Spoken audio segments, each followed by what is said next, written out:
Hi, I want to talk with you about an important theme in my book. It's the word soul, and this is a word that I think conjures up for most of us the idea of religion, but I want to talk about it actually from the standpoint of something that I think is connected to religion, that is spirituality, but also something about like how we understand our being, how we understand our place in the world and our relationship to what's beyond. And I think the word soul in some ways captures some of this.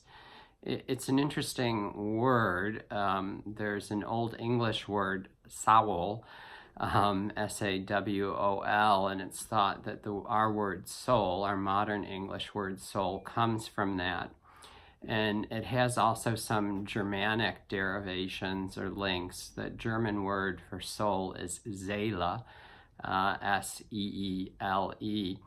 And so you can see that there's some kind of link there linguistically to how this word came to us. The word Seele, the German word, is interesting as well because it has within it another word, See, S-E-E, which means lake. And a lake and lakes were often thought in, really times long ago to be the resting place for souls. And souls are often thought to have been transported across water. You see this in Greek and in Egyptian mythology as well, that there's often a trip across water, a river, a lake, something like that, where the soul moves from our world into a different world. And so this word, it comes to us in many ways and has a long, long history. And I think it's also, I'm not trying to set out here for any of you who might be watching or listening an argument that I can prove the existence of soul. I couldn't do that, really. But I can talk about why I think it's there and why I think it matters. And one funny thing about that is that it's a little bit of a paradox that we recognize when people are soulless.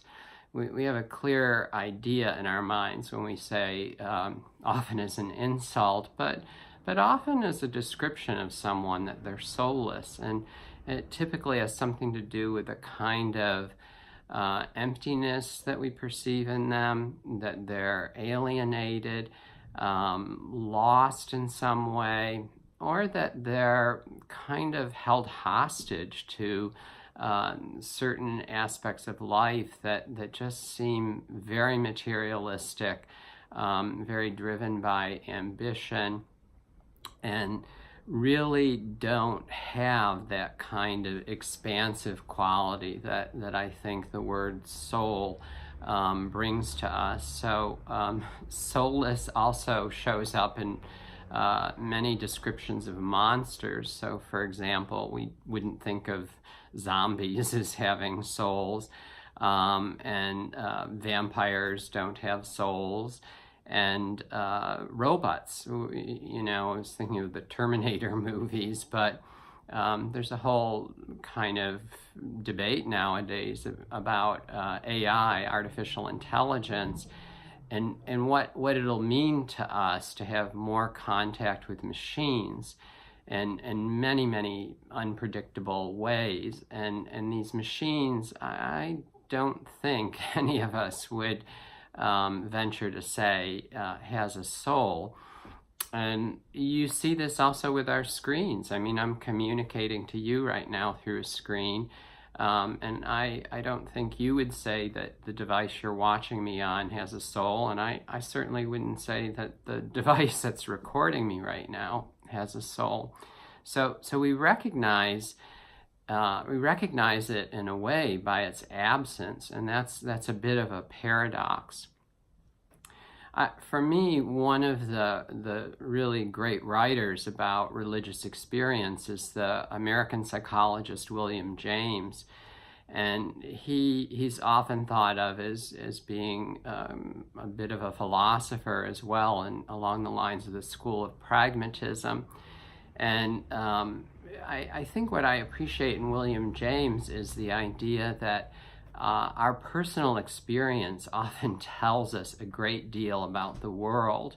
And that's not to say that our subjectivity in any ways can sort of ride over reality, or we can create our own realities, but that we know from an accumulation of experiences that something is meaningful. And so I think that pragmatic approach, if we apply it to this idea of soul, that many of us would say, yes, indeed, we have something called a soul. It's hard to describe. It's often associated with moments when we feel something transcendent, something that extends beyond ourselves. It's sometimes found in nature, sometimes in churches, sometimes in relationships, sometimes in writings and readings, things that we read that move us in incredible ways.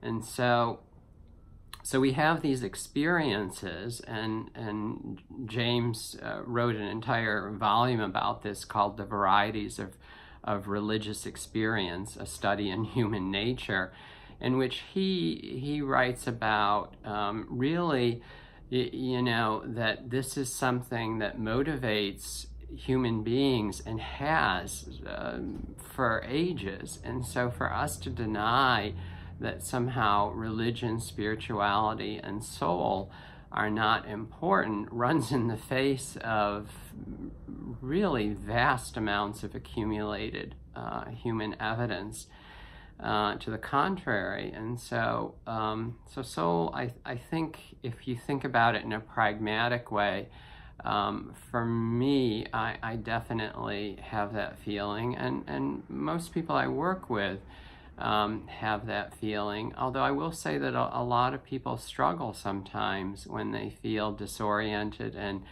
cut off from that part of their being. Carl Jung wrote about soul, and he used a Latin word, anima, that means soul in Latin, to describe it. Anima is an interesting word as well because it describes breath and vital force. And so if you think about soul in that way, it really extends in a direction towards meaning, towards what gives us meaning, how do we conceptualize meaning, and how do we make meaning out of our lives, out of what happens to us and those that we love and care for. The Greek word for soul is psyche, which is also noteworthy in the sense that there you have literally something about the mind, and you think about psychology or psychiatry, that's really been kind of taken over and in a sense and popularized, but lost perhaps a bit of its contact with the original meaning. So I don't know that mainstream psychology or mainstream psychiatry nowadays would typically teach or be much preoccupied with researching and trying to communicate much about soul. Now, that's not to say that there aren't psychologists and psychiatrists who care a great deal about this, but that in the kind of academic sort of approach to psychology, that psyche piece, soul piece, I think is not really there anymore. So I think I want to say one last thing about this. In my book, I actually use quite a bit of information from the Bible, and I think of the Bible,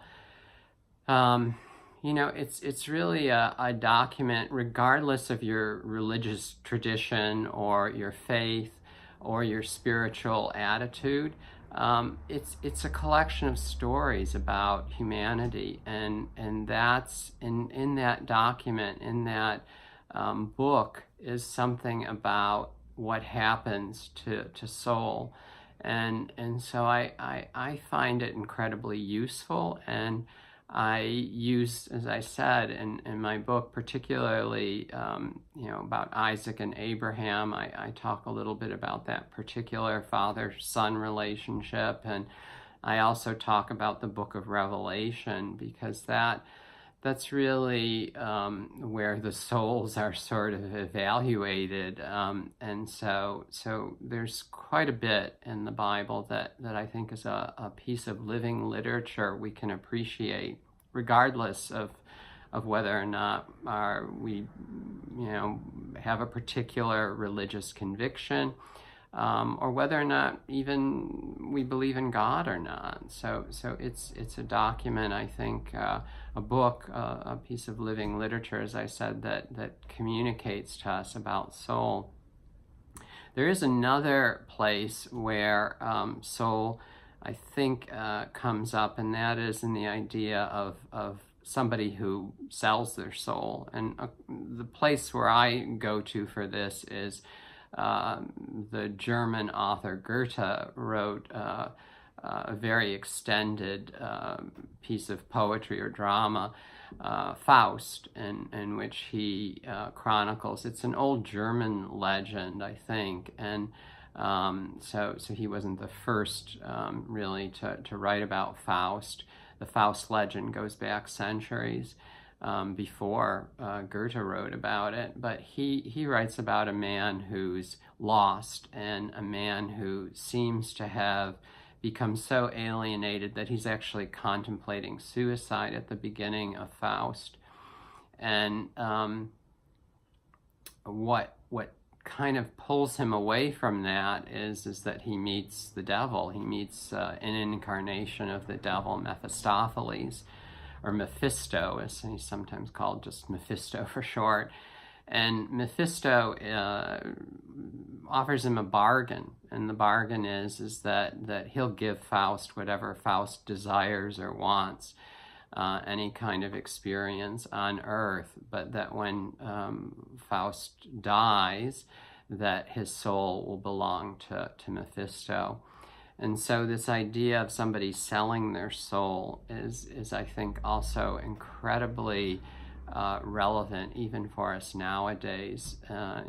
You just see that again, with the materialism that we're surrounded with, the consumerism, the technology that tempts us constantly, that there's a pull away from, I think, soulful experience and soulful reflection. And these things are really risky for us, and in a way kind of striking a bargain, almost like a devil's bargain that happened in Faust.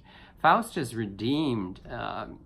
It's interesting, there are two women primarily, and Goethe's Faust is in two parts, part one and part two. And in part one, the woman that Faust falls in love with is Gretchen, and she actually has a horrible fate. She loses her baby by Faust, and she herself dies. So you can see something about a soulless man really can't bring new life into the world, and really can't keep alive a primary relationship. And I think that's so vital in this book, about a lesson that we can all appreciate. In part two, there's another woman. It's Helen, actually the Helen of Troy that we know from the Iliad. And Faust has her as well for a bit, and she also has a child by him who also dies, and then she kind of fades away. And so again, it's the same problem, that a soulless man cannot generate new life and cannot sustain a meaningful primary relationship, a loving relationship. So at the end, he is saved, and I think for those of you who are interested, there are lots of Faust versions of Faust, and art, and There are operas, there are movies. I think I even saw a Lego movie, Lego version of Faust. If you just search, you can find out a little bit more about what happens to this character. But I think it's a cautionary tale for us about not paying attention to something that is really a piece of our experience that if we don't stay aware of, it's very, very easy to lose track of. Okay, thank you all.